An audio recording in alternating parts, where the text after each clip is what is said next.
Selamat datang kembali di channel Borneo Trader.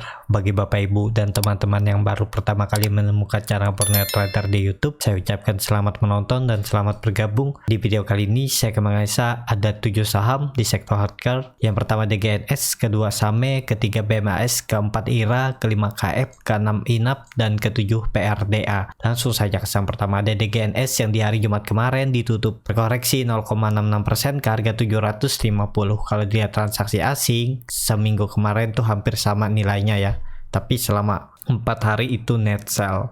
Kalau dilihat dari broker summary-nya, hari Jumat didistribusi. Langsung saja ke teknikalnya. Secara teknikal DGNS ini masih di dalam pola descending triangle-nya, masih konsolidasi dan masih di bawah EMA 20-nya. Seminggu kemarin juga dia berusaha naik namun gagal bertahan dan kembali tutup di bawah EMA 20-nya. Tapi EMA CD-nya mulai mengarah ke atas, membentuk hampir golden cross, barisnya di atas 0 makin tipis, tapi volume ini makin kecil ya. Semoga aja 1-2 hari ke depan ada peluang DGNS rebound. Jadi apakah menarik? DGNS ini menarik kalau sudah di atas 800 ya.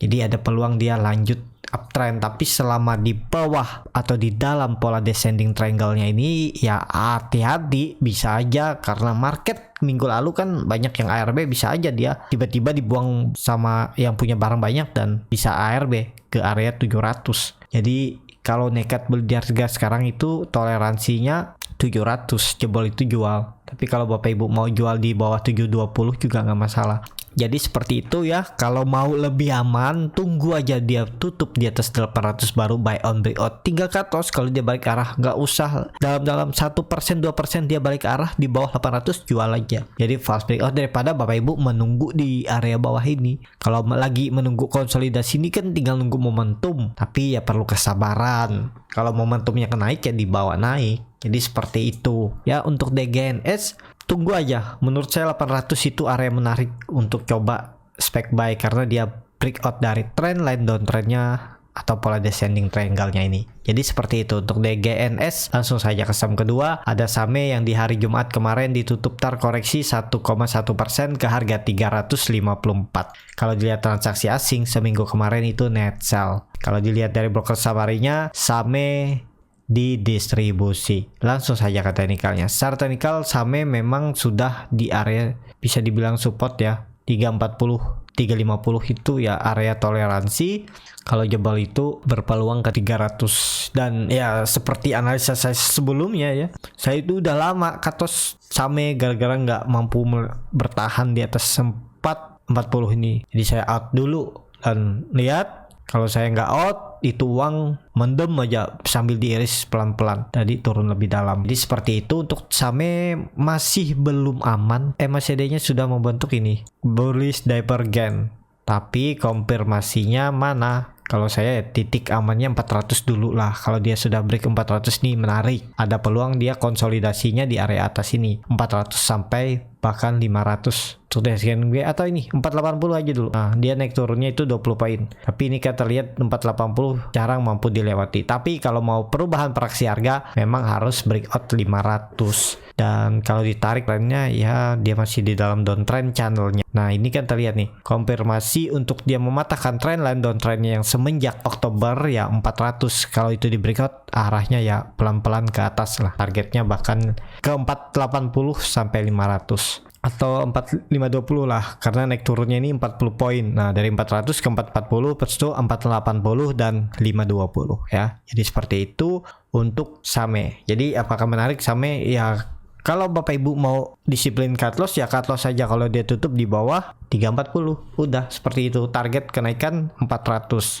Jadi seperti itu untuk SAME. Langsung saja ke saham ketiga, ada BMAS yang di hari Jumat ditutup menguat 5% ke harga 840. Kalau dilihat transaksi asing, hari Jumat itu net buy, tapi seminggu bisa dibilang net sell. Kalau dilihat dari broker summary-nya, BMAS diakumulasi. Nilai warna hijau ini kan sedikit brokernya tapi jumlahnya lumayan banyak dan yang jual tipis-tipis. Langsung saja ke teknikalnya. Secara teknikal BMAS mantul dari area 800 ya, yaitu harga psikologis dan mantul. Jadi kemana arahnya ya bisa lanjut karena volume juga meningkat. Nah, ini kan area downtrend channelnya. Konfirmasinya kalau saya sih ini aja dulu, 880. Kalau dia break 880 ada peluang untuk BMAS uptrend. Kalau dilihat EMA20 sudah di break ya, dan EMA20 nya juga sudah mulai melandai ya. Semoga aja melengkung ke atas, semoga aja BMAS minggu ini bisa tutup di atas 880. Jadi harga sekarang itu udah nggak ideal untuk buy karena harga pertengahan antara support dan resisten itu sama jauhnya. Jadi risk rewardnya itu 1:1. Jadi seperti itu. Tapi kalau dilihat MACD-nya sangat tajam mengarah ke atas, membentuk golden cross, bar chart di atasnya juga terbentuk ya, naik. Sepertinya BMAS potensi uji trendline downtrendnya ini di sekitaran 860 sampai 880. Jadi seperti itu untuk BMAS. Langsung saja ke saham keempat, ada IRA yang di hari Jumat ditutup terkoreksi 2,38% ke harga 2050. Kalau dilihat transaksi asing seminggu kemarin tuh hampir sama antara akumulasi dan distribusi. Kalau dilihat dari broker summary-nya, IRA di distribusi. Langsung saja ke teknikalnya. Secara teknikal, IRA ini masih konsolidasi di range harga supportnya 2000 dan resistennya 2200. Dia tektokan aja kan, dan support toleransinya atau support duanya 1900 jebol itu ya jual aja. Berarti IRA lanjut downtrend. Tapi ini bisa indikasi pola imported head and shoulder nih. Kalau dia break dan nggak turun dari 2000 dan rebound seminggu ke depan, apalagi break 2200, ada peluang uptrend targetnya 2600.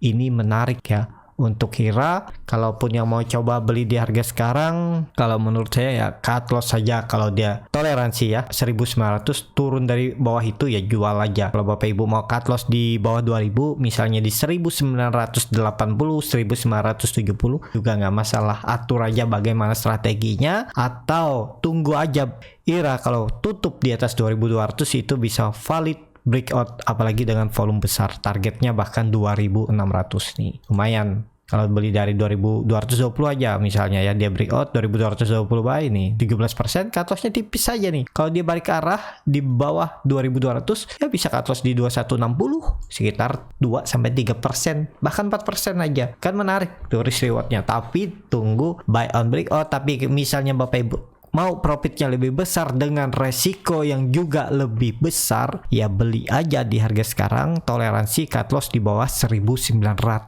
Target profitnya jadi lebih besar kan. Nih, kalau beli di harga sekarang ya bisa profit minim-minim aja 16%, apalagi ke 2600 25%. Risk rewardnya 1:3 ya, hampir. Jadi seperti itu. Untuk IRA menarik menurut saya, IRA diperhatikan seminggu ke depan. Jadi seperti itu untuk IRA. Langsung saja ke saham kelima, ada KF yang di hari Jumat ditutup terkoreksi 1,27% ke harga 2320. Kalau dilihat transaksi asing seminggu kemarin itu net sell. Kalau dilihat dari broker summary-nya, KF hari Jumat di distribusi. Langsung saja ke teknikalnya. Secara teknikal ya ini salah satu yang jelek ya. Teknikalnya 2400 gagal dipertahankan dan jebol, dan arahnya ke 2300. Memang itu ada support toleransinya ya. Jangan sampai jebol. Kalau jebol berarti lanjut downtrend. Apakah ada peluang mantul? Bisa jadi ada peluang karena dia juga 2 hari koreksi volume kecil dan selalu membuat jarum atau ekor atau tarikan, atau ada standby buyer yang jagain biar nggak jebol 2300. Tinggal kalau Bapak Ibu mau beli di 2320, kalau tutupannya di bawah 2300 sudah nggak usah kasih toleransi, jual aja. Karena kalau memang dia mau naik, harusnya besok itu langsung rebound, atau hari Selasa. Besok bisa candle doji aja, tapi Selasanya langsung rebound. Dan terlihat juga KF setelah gagal melewati EMA 200-nya dan resisten 2600, dia turun dalam selama 4 hari. Hari Senin dia naik sempat ya, gagal lewat dan malah turun dalam. Jadi seperti itu untuk KF akan uptrend kalau sudah di atas 2600. Langsung saja ke saham ke-6, ada INAF yang di hari Jumat kemarin ditutup di harga 2130. Sama harga penutupan hari sebelumnya. Kalau dilihat transaksi asing malah diakumulasi oleh asing. Kalau dilihat dari broker summary-nya, INAF sedikit diakumulasi. Hampir sama aja ya antara akumulasi dan distribusi. Langsung saja ke teknikalnya. Secara teknikal Enough sudah 2 kali mempertahankan 2100 dan membentuk candle doji dan low-nya naik. Jadi ada peluang tetap juga rebound, dan bagusnya kalau bisa rebound di atas 2200 tutupannya. Ya berarti dia ada di atas EMA 20-nya garis ungu ini. EMA 20-nya kan masih melengkung ke bawah nih. Nah, kalau hari Senin atau Selasa dia langsung breakout apalagi tutup di 2300 2400, EMA 20-nya sudah bisa berbalik arah nih dan bisa melengkung ke atas lagi, nggak melengkung ke bawah seperti ini ya. Jadi seperti itu untuk Enough. Apakah bisa spek buy? Kalau yang minat coba lihat bid offernya. Nih bid offernya tipis-tipis seperti ini. Kalau mau ya boleh. Tinggal cut loss kalau dia tutup di bawah 2100. Jadi seperti itu. Untuk Enough langsung saja ke saham terakhir. Ada PRDA yang di hari Jumat ditutup di harga 8.600 sama harga penutupan hari sebelumnya. Bid offernya juga nih tipis. Kalau dilihat dari asing net buy.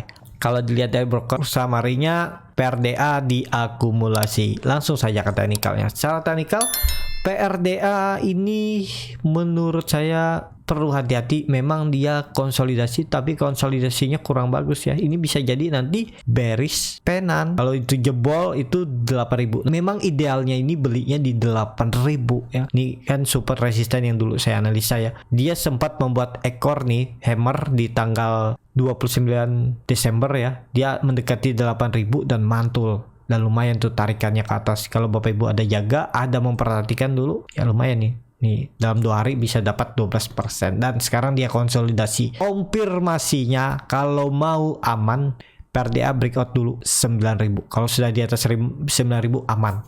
Di bawah sini yang penting kalau Bapak Ibu coba beli di 8.600, dia tutup di bawah 8.500. Jadi cut loss-nya paling 2%. Maksimal 2,5% jual aja. Potensi bisa dibawa ke 8.000. Dari harga beli ke 8.000 itu berapa tuh? 6,5%. Jadi Bapak Ibu kasih toleransi 3% maksimal jual kalau dia koreksi beli di 8.600. Kalau dilihat MACD-nya mulai melandai, bercat di bawah 0, makin tipis dan volume meningkat dan doji. Ya, tapi ini kan bentuknya bearish penan. Nah, memang konfirmasinya harus breakout dan bagusnya lagi bisa tutup langsung di atas 9.000 sampai 9.200. Bukan 9 nih, 9.000 ya di 9.000. Jadi seperti itu. Untuk PRDA cukup sampai di sini untuk saham-saham sektor farmasi. Terima kasih untuk Bapak Ibu dan teman-teman yang sudah menonton video ini sampai selesai. Apabila channel Borneo Trader ini bermanfaat dan bisa menjadi bahan pertimbangan Bapak Ibu dalam membeli, menyimpan dan menjual sahamnya, bisa klik tombol subscribe dan nyalakan lonceng notifikasi. Ada kritik, saran ataupun pertanyaan bisa langsung tinggalkan di kolom komentar. Bagi Bapak Ibu yang mau belajar scalping buat sampingan, nanti kalau ISG nggak bagus jadi bisa main di saham-saham gorengan, nanti diajarin bagaimana teknik screening sahamnya, bagaimana baca bid offer, bagaimana cara menganalisa time frame chart yang lebih kecil, bagaimana cara tahu di mana titik entry dan exit saat beli saham untuk scalping, dan juga menganalisa bandarmologi end of day dan juga arah hunter dan ARB hunter. Sampai ketemu, tetap semangat dan semoga bisa terus cuan.